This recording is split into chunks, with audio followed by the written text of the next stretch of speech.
Hi, I'm Mark Reed. Follow me as I attempt to put my new book, Impact Culture, into practice and discuss it with others taking a similar journey. You'll get tips that will help you achieve more impact from your research and stay healthy, no matter how busy you are. Rediscover your purpose. Lead from behind to empower those around you. Transform your work culture. Welcome to Season 4 of the Fast Track Impact Podcast. So this week I am privileged to have with me on the podcast my wife, Joyce Reed, who is a former hospital doctor and managing director of Fast Track Impact, turned health coach, who is now doing health resilience training and coaching through the business. In this episode, I want to think with Joyce and you about how we can all become significantly more resilient. We're talking about mental health resilience, physical health resilience, just getting those pauses back in our day-to-day, in our week-to-week, that enable us to feel like we're not just running out of control and constantly running from one stressful situation to the next. And to do this, I want to have a look at some of Joyce's experiences, my own experiences, also some of the things that Joyce has been learning as she's been working around the world, training and working with academics and hearing their experiences. And of course, we can't talk about something like this without thinking about the pandemic and the impact that that has had on all of our work habits. Like you, like the majority of us, I have spent a significant amount of time working at home. And I'm feeling like after a couple of years of this, I'm maybe getting to grips with how to do this in a way which is healthy and resilient. And just at that point, of course, we're now all thinking about whether we need to go back to doing this all face-to-face and what that actually means for us, or maybe a bit of both, which is even harder to get our head around. For me, in that very first lockdown, it was my mental health that really suffered. And I spent a lot of time digging myself out of that hole in order to be physically and emotionally present both at work and at home. And like many of you, I also struggled with my own fitness. I was no longer running for trains and planes. I never quite got into the habit of being on time. But it was handy for my fitness. But without that, I'm actually sitting for days at a time doing nothing. How can I begin to build this stuff in when I'm just naturally not very self-disciplined about exercise? So the challenge that we all face is how can we thread through our lives the practices that will enable us to be mentally and physically resilient, no matter what life might throw at us. Who knows what's going to come next with this pandemic, the next pandemic, or whatever that transition back to in-person teaching and the like of it is going to throw at us. How can we make sure that we've got practices, habits, things threaded through that are going to keep us healthy and resilient? So, Joyce, I'm going to start, if it's okay, asking you to tell us a little bit about your journey. So introduce yourself so people can get to know you, because this is not going to be the last time that you'll be contributing to the podcast. I'm looking forward to going into lots of other things with you. And I want to hear just that journey from being a hospital doctor all the way through to now being a health coach, and some of the lessons that you learned personally that you're now imparting to others through your professional practice. Sure, thanks Mark, and it is an absolute privilege and pleasure to be on the Fast Track Impact podcast, and thank you all for listening, and thank you for having me, Mark. No problem. This is a bit of a cool moment, actually, the pair of us being on here together.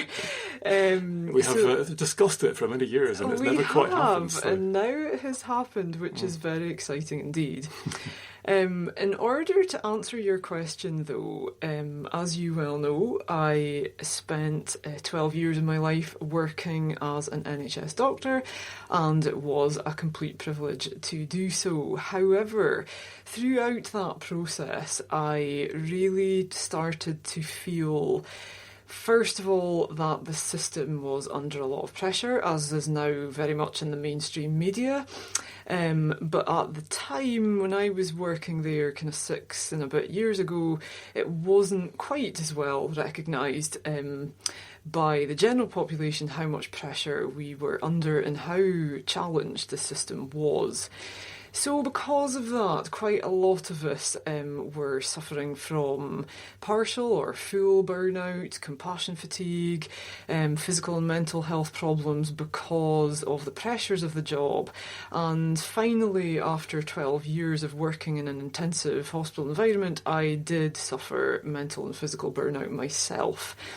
Took the tough decision at the time to leave completely because I felt quite strongly that I was then incapable of caring for my patients because I just wasn't well enough to do so. From that point, I then became managing director of Fast Track Impact, which was a job that I could do from home, and I flexed that around my family life and my recovery, and this started to opened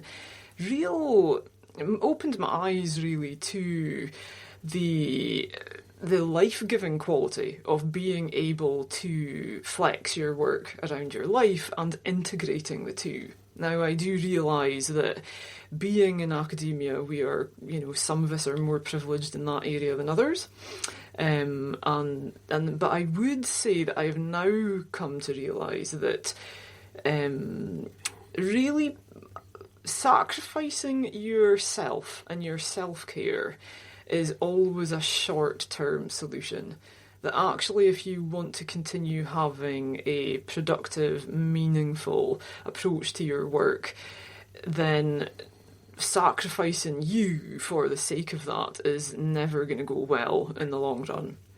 There will be something that crops up that really affects your mental health, your physical health, or simply you just don't enjoy your job anymore.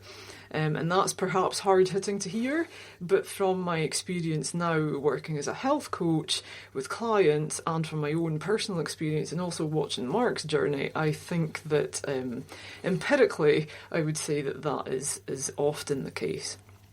Yeah, so when I sat and watched this firsthand and you pushed through, and I think you never fell out of love with your job, but at the same time, when you ultimately left, I mean, you were in a bit of a state, weren't you? Mm-hmm. And give us a sense of where you were at that point and just what a shift you've managed to make in those intervening years since leaving. Yeah, I mean, it's not easy to speak about burnout and all its symptoms and all its and personally how that felt, but I will try to encapsulate it.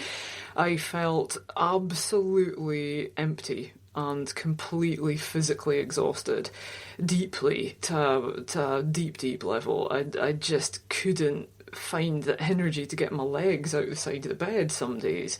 Everything ached. I had developed this chronic pure immunity, so I just caught all infections under the sun. I just was never well. And I'd actually been in that process in the last couple of years of my career, but just kept pushing through because never wanted to let my team down by actually being unwell, actually giving myself time to recover, to the point where I just was letting them down because, I was off sick because I actually couldn't get out of my bed. I was so unwell with a chest infection or, a sickness bug or whatever it was that I'd picked up on the ward. And I think I really had to take a long, dark look inside myself and see that I was of no use because I had sacrificed my own self-care for such a lot of years. And really that was the environment that we were in. It was cultural. Everybody was doing it. There was very little narrative about self-care. We all had to push through our emotions, our mental state, our physical state in order to keep on doing the job. And fascinatingly, since I've worked with Fast Track Impact, I've read a lot of the research around health and well-being, physically and mentally, and actually a lot of the same challenges in the culture exist within academia too. And that's sad for me to see that. However, it is not insurmountable, and I think it is really heartening to me to have come full circle in this process, have really found a sustainable, health-giving way of living myself. People reached out to us, didn't they, in the pandemic, from the academy asking for health and wellbeing training, and then we realised that we could provide that if I actually just did some training in coaching. I discovered this field of health coaching and then developed the Health Resilient Researcher training, which I am now bringing to universities across the globe. And people are telling me their stories, and this is sadly all too common, that people are working to the detriment of their own self-care, and it's having detrimental effect on their health and well-being, physical health, mental health included in that, and also how they approach their work. So this is a very important and up-to-date topical thing to be really bringing to this podcast. Yeah, so I'm wondering, there could be people listening who are kind of feeling a sense of resonance with your story and thinking, yeah, that's how I feel at the moment, and asking themselves, maybe I'm burned out. What are the kind of diagnostic criteria or the things that you would say that, yeah, you tick these boxes and probably, yeah, I am burned out? So first of all, Mark, it's important to note here that burnout in the diagnostic criteria, and we're talking just the actual clinical diagnostic criteria that we would use in conventional medicine, burnout is something that is specifically applied to work-related stress and anxiety. However, I think it's really important, since you've brought up the pandemic, it is important to really put burnout in context. As we have lived through a pandemic, most of us are living in a much more heightened state of anxiety than we were 2 years ago, purely because of the constant notifications of changing circumstances. We don't quite know what we're dealing with most of the time. We're facing a viral insult that we cannot see or control very easily at all. This is putting us into a state of stress, into the sympathetic state, much more than we would normally live in at the best of times. So if you kind of put that in context, that if there are symptoms of burnout, they are going to be amplified by living through a pandemic. So I just wanted to contextualise this with that point, since you brought it up at the beginning. Yeah, totally. However, let's get back to the point, and the three kind of key features of burnout are, first of all, is a feeling of real exhaustion. Now, this is more than just feeling tired after a busy weekend or a month of busy work. This is like a bone tired, absolute exhaustion, no energy. You feel like whatever you do, you can't get energy. You're reaching for more and more coffee, chocolate, quick fix stuff to try and boost your energy, and you're getting nowhere. It's just, you can't shift this. Secondly, it would be the feelings of mental distance from your work and just a negative, cynical feeling that what you're doing is just making no difference. There's something wrong. That kind of negative cynicism. Yeah, it just all feels pointless. It all feels pointless, absolutely. And thirdly, a sense of your own ineffectiveness. You feel ineffective. You feel like you're not accomplishing anything. You probably feel overwhelming there, and just this sense that however much you work, you're just stuck in the mud. Your feet feel like they're wading through tar and you can get nowhere.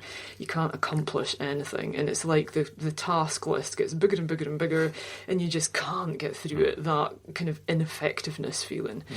So if that resonates with anybody, which I'm fairly sure it will, because an awful lot of us are feeling like that at the moment, then you can go. I've got my own podcast about stress and burnout, which is on the Fast Track Impact blog feed that you can go and look at. Yeah, I'll put a link to that blog with much more into the show notes. Yeah, because I think there are lots of little things that you can do that will help you to start to alleviate that, and it's really important not to bury it. If this resonates with you, please act now. It is worth it. Yeah, so if that is you, then great. You can go and have a look and go into much more depth on that blog and in the other podcast episode that you can hear on this via the blog. But some of us, it's a more insidious kind of thing. It's not quite as bad as burnout, at least not yet.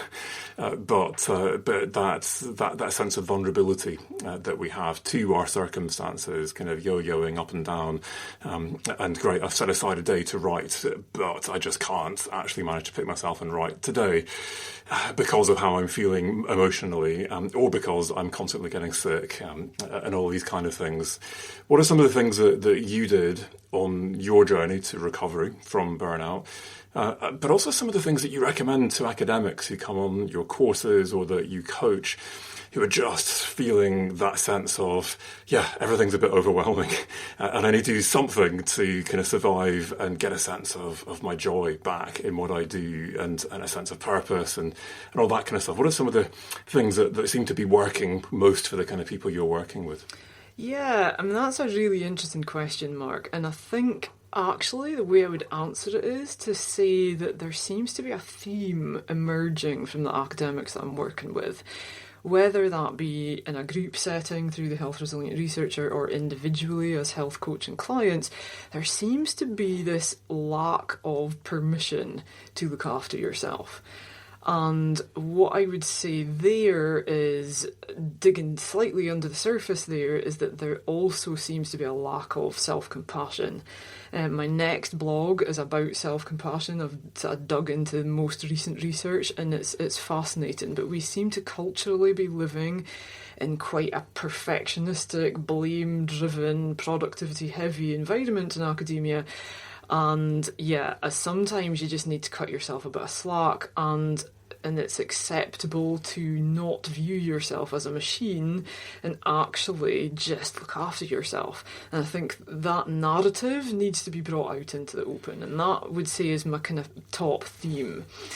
Well, just digging into that though, you must talk to people who get that, like, of course I know it's important to look after myself. I just don't have time, for crying out loud. It seems it's not a practical technique that you're talking about here. It seems like a deeper journey. How do you take people on that kind of journey to actually look after themselves, despite the fact that they have no time? Yeah, it can be really simple to start doing this, because I get it. I mean, having no time is something that I have lived through, and again, I would say that it doesn't do well to ignore that in the long term. If you are feeling overwhelmed, if you're feeling like you're chasing your tail throughout the day, that you just want a pause, you can actually make that happen for yourself. It's a choice. And actually, it doesn't take much either. I mean, really, up to a minute in between each meeting can be a really big start to just go device-free for that moment. Slow your breathing down and do some breath work. And you, after the end of a day, you'll even feel like, gosh, I don't feel quite as hashed today. I don't feel quite as busy and like I haven't had a chance to catch my own thoughts. So it's about taking that moment in between, literally 1 minute, try it with 1 minute in between each meeting and just see if that makes you feel like you've actually taken a breath throughout the day. And one of the things you recommended to me, which I really loved, is the idea of an exercise snack.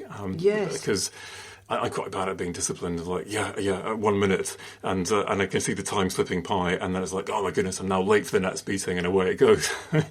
And so in that kind of scenario, I quite often will say, well, if I can, let's take this next meeting on my phone and walk at the same time. But ideally, I'm making time to make myself a cup of tea before the next meeting, and while the kettle is boiling, all it takes is to just go and walk around the garden, maybe even a couple of times, and just device-free, just in that nature, pause. If possible. That hence the garden. Taking a pause, absolutely. And you might find then that your perception of time changes, that actually you feel as if you've had more time in your day, and all you've done is sacrificed maybe less than 10 minutes throughout the course of the day in between meetings.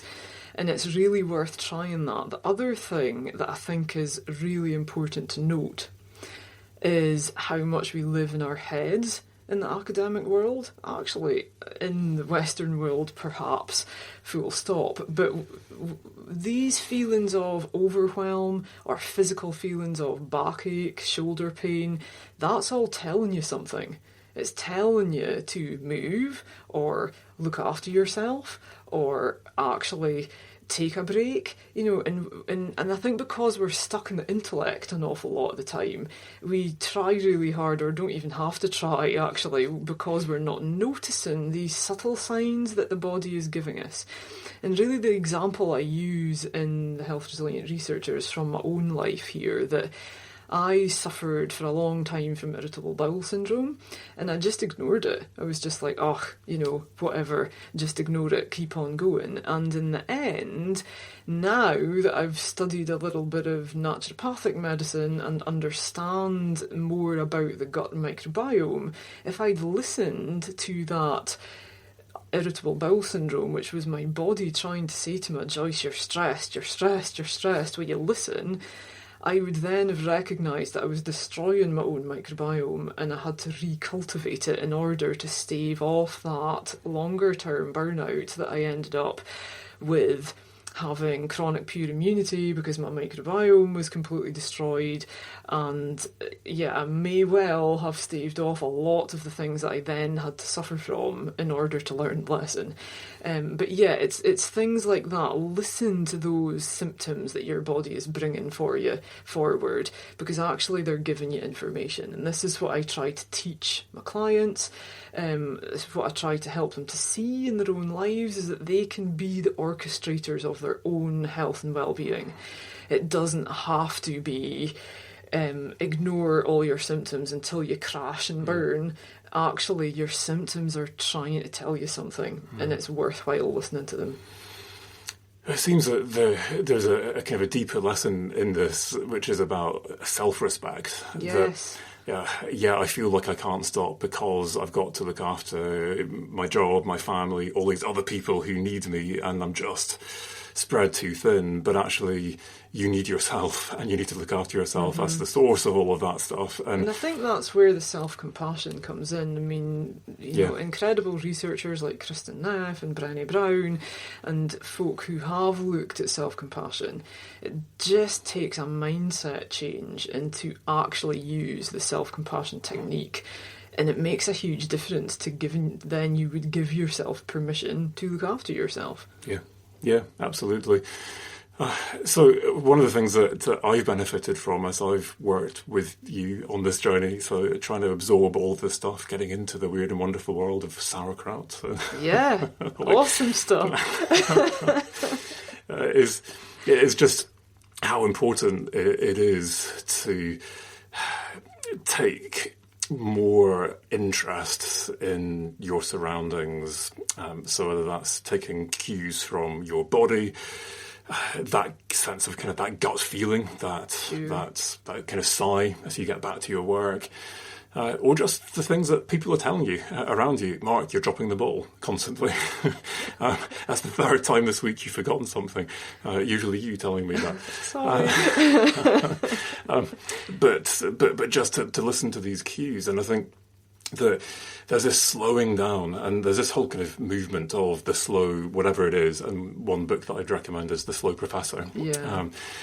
In this vein, and despite its misleading title, The Productive Researcher, my last book is very much about trying to slow down and become more productive by actually working less.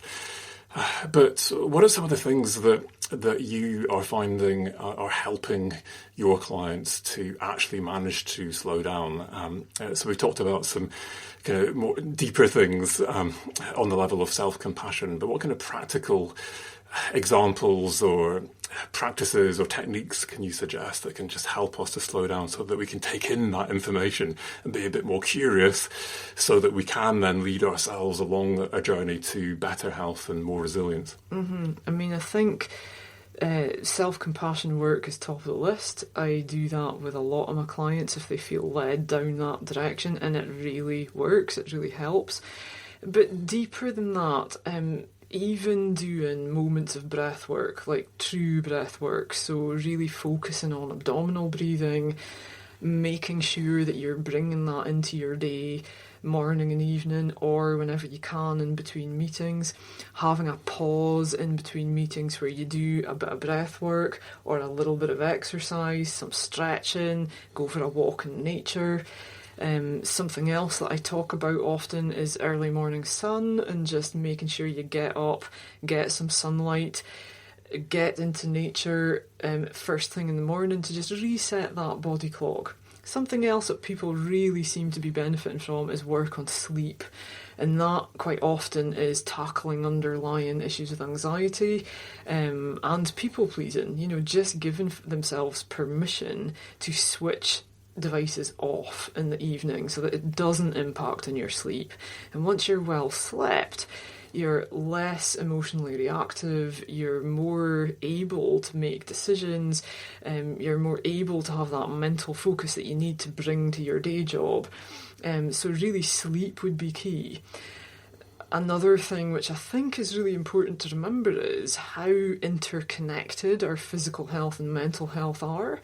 So don't scrimp on moving around every day. And the other thing I talk to academics a lot about is scrapping this idea of exercise. It's a fairly intimidating word. Most folk are, really not keen on putting exercise into their day, but actually if you just move around more and make that part of your work day, then that is going to be really beneficial for your mental health and your work related focus too. And I think that brings up another area that is worth talking about, is this transition back to the office, which you spoke about in the beginning of the interview, that there seems to be a split in the way that people are viewing this as it's, rapidly coming to us. Hopefully this year we're going to be coming out of the pandemic. But that brings with us its own things that perhaps create anxiety and overwhelm. And some people have developed self-care tools that are around working from home, and that's really working for them, and now they're concerned about going back into the office and having the burden of all of those meetings and, back-to-back things. And for others, it is the complete opposite. They are really looking forward to getting back to the office so that they can get their walk between meetings or catch up with colleagues. So I think it is worth really looking at what the pandemic has brought forth for your own personal health and well-being, and really starting to look at how you're going to transition that into how we're going to come out of this.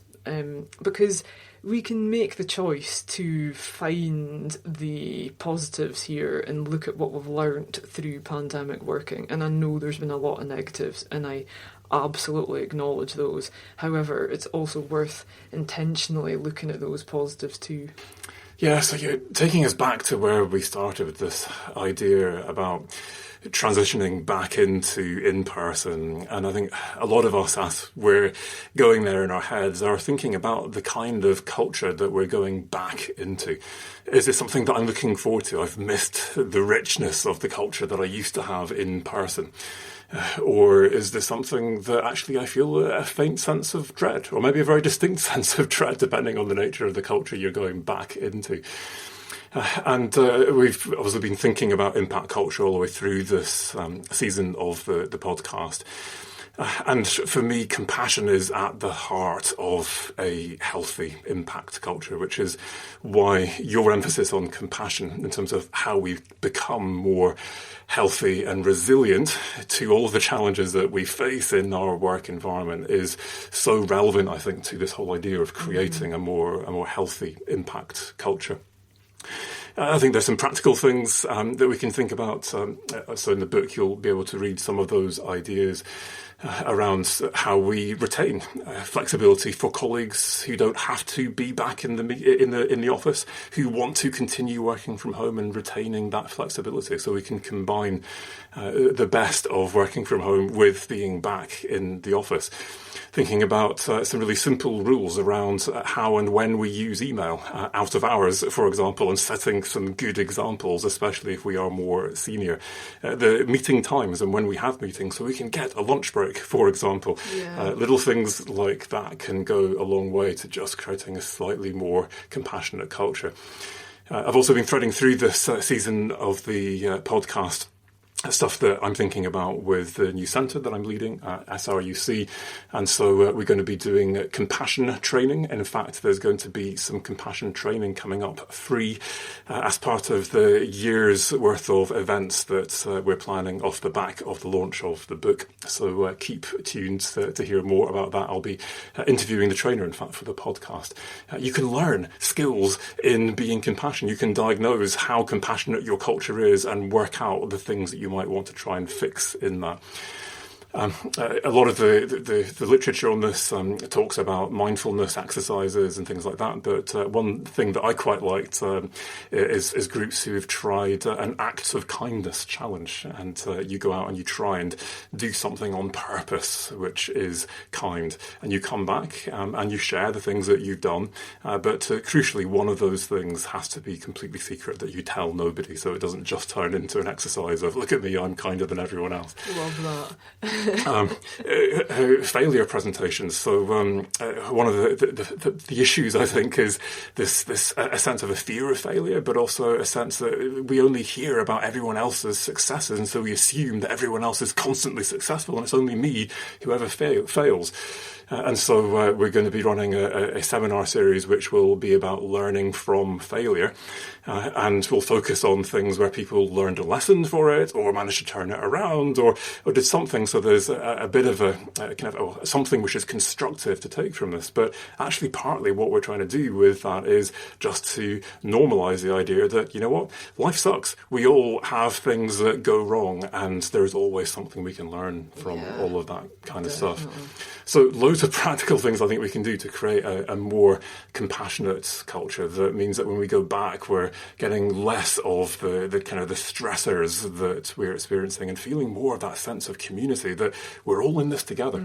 And we have all been through this experience of the pandemic, and whatever the fears that you have or the hopes of going back to work or staying at home to work, there are other people out there who are having that experience. And that is one of the first steps towards self-compassion, realising you're not alone. This is actually an experience. Whatever that suffering or concern or worry you have is an experience which is common to others, to many others. In fact, suffering by definition is common to all humanity. Absolutely. And has always been.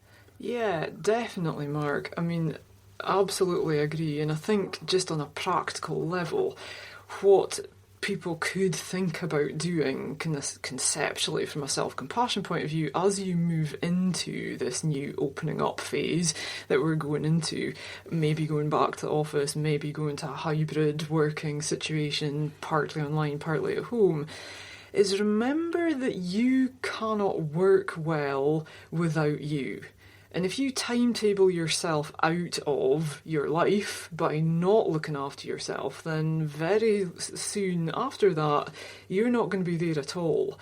And that's a problem for your research, for your department, for your family. And actually just remember that self-care isn't indulgent, it is necessary. And your everything will suffer if you don't look after yourself. It's actually brave and strong to practice self-care. And if you do it, then you can actually bring that narrative and that modelling to other people in your life. And that's one thing that I really want to say. If we can all start talking about health and well-being and how important it is to lace this through healthy impact culture, research impact, and research full stop, then we can go a long way to actually having a grassroots approach to changing impact culture for the better. Yeah, we are all in this together, we and we are stronger when together. we actually talk about these things. We talk about it, we can change the narrative that way, and there's power in conversations. Yeah, there really is. So I hope you've enjoyed this conversation. I hope that you've taken something from it. Go and take an exercise snack. I'm going to do that. I'm going to grab a cup of tea and have a walk around my garden. Look at the sky, listen to the birds. Just spend a moment device-free, remembering why you're doing what you're doing. And you're going to do it a hell of a lot better. So enjoy. Thank you, Joyce. It's been a pleasure. And I'm looking forward to having you back on and diving into some of these other issues in more depth. Can't wait either. Fantastic. Thanks, Mark.